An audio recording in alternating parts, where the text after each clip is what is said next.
Donald Trump is looting the United States Treasury in broad daylight, and he's not even trying to hide it anymore. He is standing at a podium, grinning, announcing that America is contributing $10 billion to something he calls the Port of Peace. $10 billion.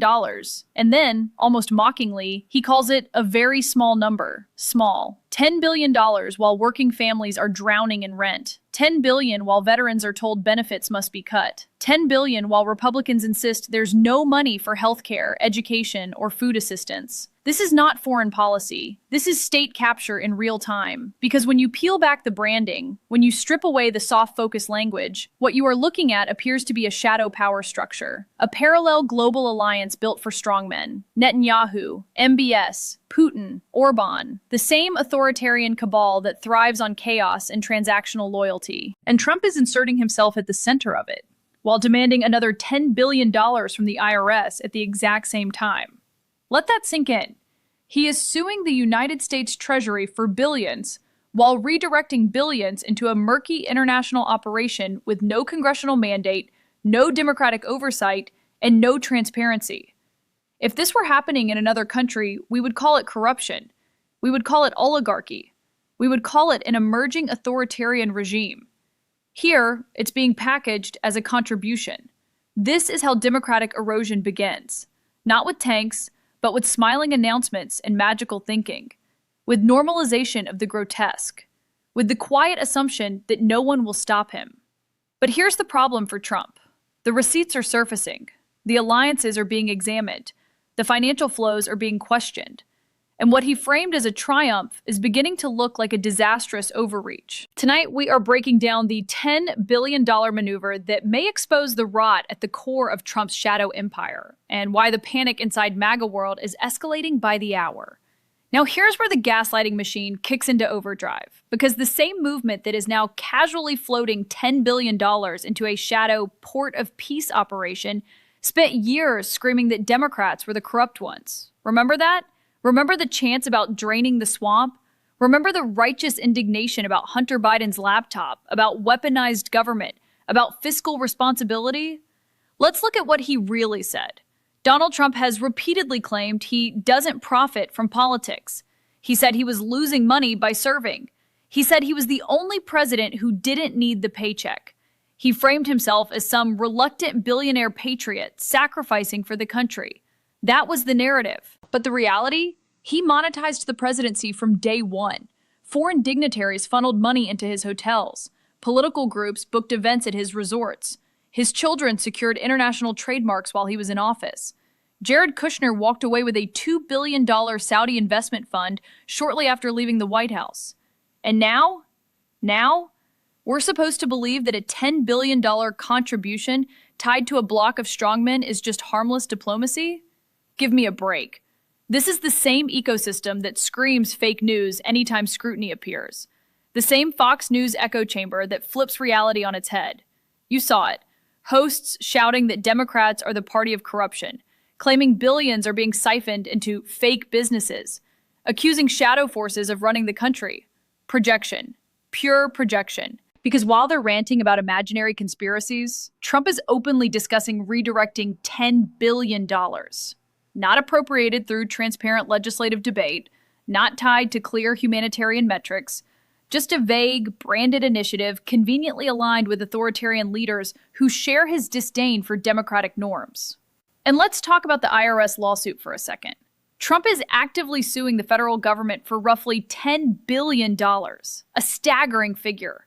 So in one breath, he is demanding taxpayer money, and in the next, he is reallocating taxpayer money into an opaque international framework. You cannot make this up. This is the classic strongman playbook. Claim victimhood while consolidating power. Insist you are being persecuted while you expand your influence.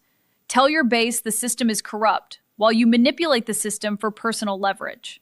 And here's the key contradiction they don't want you focusing on. If $10 billion is, quote, a very small number, as Trump claims, then why is the MAGA movement constantly arguing that America is broke? Why are social programs unsustainable? Why are veterans' benefits on the chopping block? Why is student debt relief framed as fiscal apocalypse? Because austerity is for you. Liquidity is for them. The pattern is undeniable. When it comes to average Americans, every dollar is scrutinized. Every program must be cut. Every safety net must be justified. But when it comes to projects aligned with Trump's geopolitical ambitions, suddenly $10 billion is pocket change. And here's where the panic starts surfacing. Authoritarian movements survive on spectacle and dominance. They project certainty. They project inevitability. But when financial maneuvers begin drawing scrutiny, when journalists start asking who authorized this, how oversight works, who benefits, cracks form. The branding port of peace is intentionally vague. It sounds benign. It sounds stabilizing. But history teaches us that shadow institutions built outside democratic accountability rarely exist for peace. They exist for leverage. And the more Trump talks about it publicly, the more he is boxing himself in. Because once you publicly attach yourself to a $10 billion international initiative, you invite investigators, auditors, lawmakers, watchdog groups. And unlike cable news panels, financial trails don't yell over each other. They document, they timestamp, they expose. This is why the rhetoric is escalating. This is why the deflection is intensifying.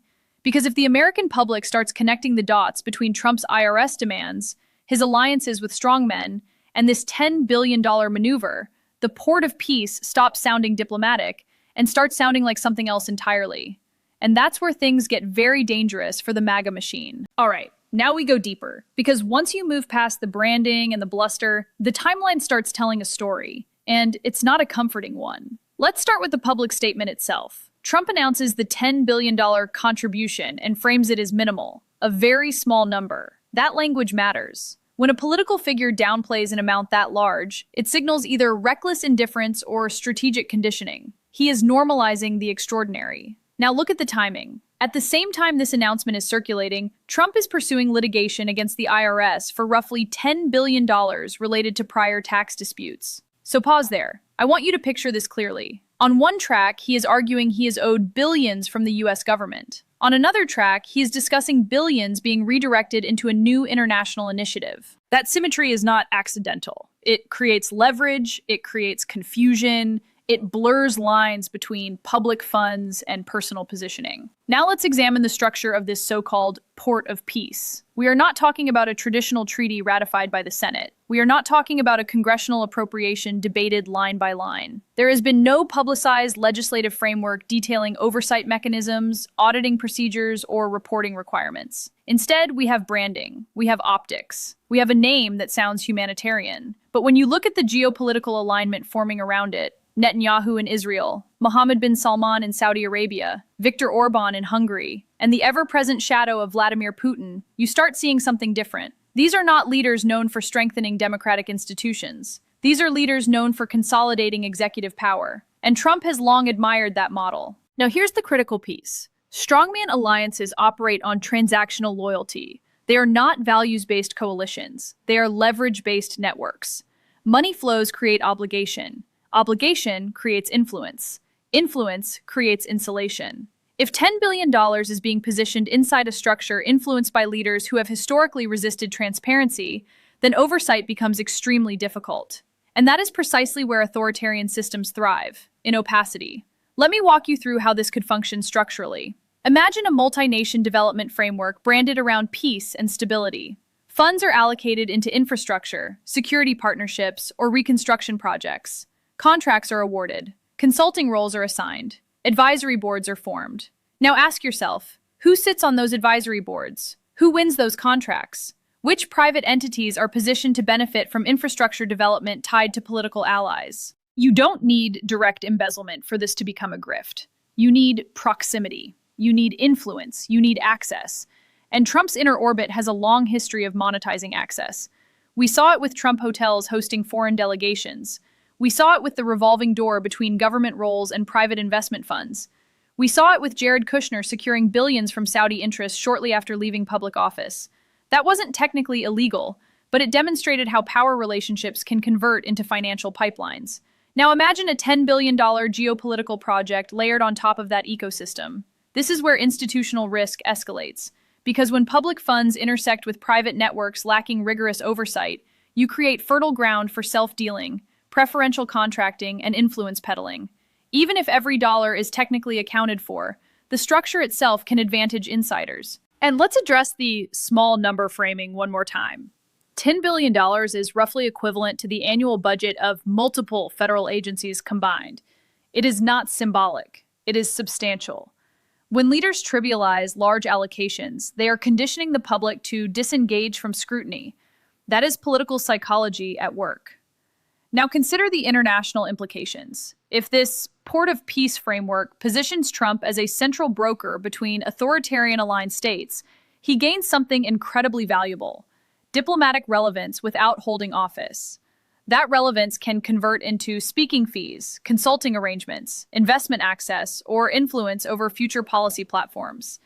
It keeps him at the center of global power narratives. And here's the irony. The same political movement that rails against globalism may be constructing its own parallel global network, one not anchored in democratic institutions, but in personality-driven alliances. You cannot separate the financial dimension from the power dimension. Authoritarian ecosystems often blend the two. Political loyalty becomes intertwined with economic opportunity. Economic opportunity reinforces political loyalty. Now let's talk oversight risk. If Congress has not clearly authorized the allocation, then legal authority becomes a key question. If it has been authorized, then the appropriations language matters enormously. What reporting requirements exist? What auditing triggers are built in? Which inspector general has jurisdiction? Because without those guardrails, the door opens to discretionary maneuvering. And when you combine discretionary financial maneuvering with a political figure who has demonstrated repeated hostility toward institutional constraints, the risk multiplies. This is not about partisan outrage. This is about structural vulnerability. Democracies are resilient when power is diffused and transparent. They become fragile when power is centralized and opaque. And what we are watching unfold right now, in real time, is a massive financial initiative tied to a network of leaders who share an affinity for centralized control. That's not conspiracy, that's pattern recognition. And patterns matter, because when you see repeated downplaying of massive sums, repeated alignment with strongman leaders, repeated monetization of political proximity, you stop treating each event as isolated. You start seeing architecture. And that architecture is why this $10 billion move is not just another headline. It is a stress test for democratic accountability. Now let's zoom out, because if this were just one questionable $10 billion maneuver, that would be alarming enough. But it's not isolated. It fits into a broader pattern, a pattern of instability, financial chaos, and escalating desperation. Start with the psychological component. Trump is increasingly ranting and raving at rallies, veering off script, confusing timelines, exaggerating achievements that never materialized. The tone is more frantic, the grievances are more scattered, the speeches are less coherent. And that matters, because authoritarian movements depend on the projection of strength. Once the projection cracks, the aura weakens. And we are watching cracks form. Now layer on the business history. This is not a man with a disciplined record of financial stewardship. Trump Airlines collapsed. Trump University shut down under fraud allegations. Trump stakes vanished. Trump casinos filed for bankruptcy multiple times. The charitable foundation was dissolved after legal scrutiny. Even the Trump organization itself faced civil fraud judgments. This is a pattern of overextension followed by collapse. And now we're supposed to trust a $10 billion international initiative anchored to that legacy? That's magical thinking. Then look at the broader economic narrative. For years, the MAGA ecosystem has insisted America is on the brink of financial ruin, that social programs are unsustainable, that government spending is reckless, that debt is catastrophic. Yet when it comes to projects aligned with Trump's geopolitical ambitions, suddenly billions are a small number. The contradiction is glaring. Austerity for ordinary Americans, abundance for power consolidation. And while all of this is unfolding, look at who is thriving. Billionaires tied to government contracts are multiplying wealth at record pace. Tech oligarchs with federal partnerships are expanding influence. Defense contractors continue receiving enormous allocations. The people closest to state power are doing just fine. Meanwhile, average Americans are trimming grocery lists, delaying medical appointments, skipping home repairs, working multiple jobs just to stay afloat. The disconnect is staggering. Now let's talk elections and political momentum. Authoritarian movements project inevitability until they start losing ground. Special elections over the past cycles have shown unexpected resistance in districts previously considered safe. Polling fluctuations reveal volatility. Independent voters are increasingly skeptical of chaos-driven governance, and nothing destabilizes a political brand faster than the perception of corruption layered on top of instability. If voters begin associating Trump not just with controversy, but with systemic financial maneuvering tied to strongman networks, the brand shifts. It moves from populist rebellion to elite entanglement. That's dangerous for a movement built on anti-elite rhetoric.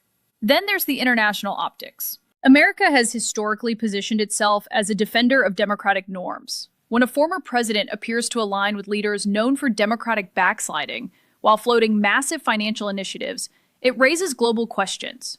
Allies start recalibrating. Markets start pricing in uncertainty. Diplomatic credibility takes a hit. Institutional erosion doesn't happen in isolation. It reverberates. And here's the bigger issue: repetition. We've seen controversies involving private business overlap with public office. We've seen post-office financial entanglements. We've seen repeated legal disputes over taxes, valuations, and asset disclosures. Individually, each story can be spun. Together, they form a mosaic. And that mosaic is beginning to look like concentrated power orbiting concentrated money. This is why the $10 billion announcement is not just about dollars. It's about trajectory. When you combine erratic rhetoric, a history of business collapses, aggressive litigation against federal agencies, alignment with authoritarian leaders, and massive opaque financial initiatives, you don't get stability, you get volatility. And volatility in democratic systems creates openings. Openings for consolidation, openings for opportunism, openings for erosion of guardrails. The MAGA narrative thrives on grievance and spectacle, but spectacle has a shelf life. Once scrutiny intensifies and financial flows become focal points, the movement must either provide transparency or escalate deflection.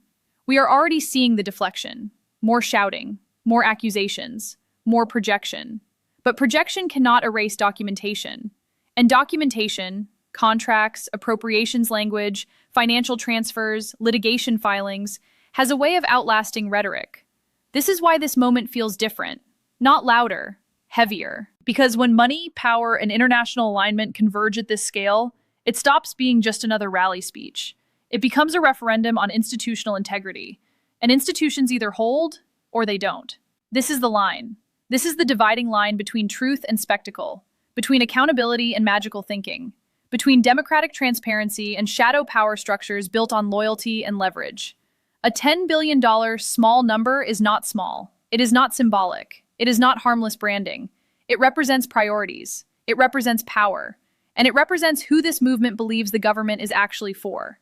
If public money can be redirected into opaque international frameworks while ordinary Americans are told there's nothing left for healthcare, education, or veterans, that is not fiscal conservatism. That is selective austerity.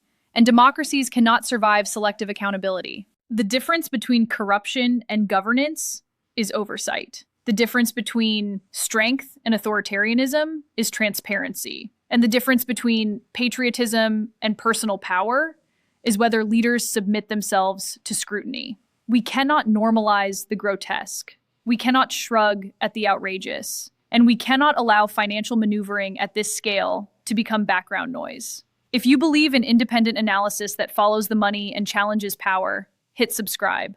Let's push this channel to the next level and grow this community. Share this video, keep the conversation going, because sunlight is still the most powerful disinfectant we have. And the more we document, question, and demand accountability, the harder it becomes for any shadow empire to operate in the dark.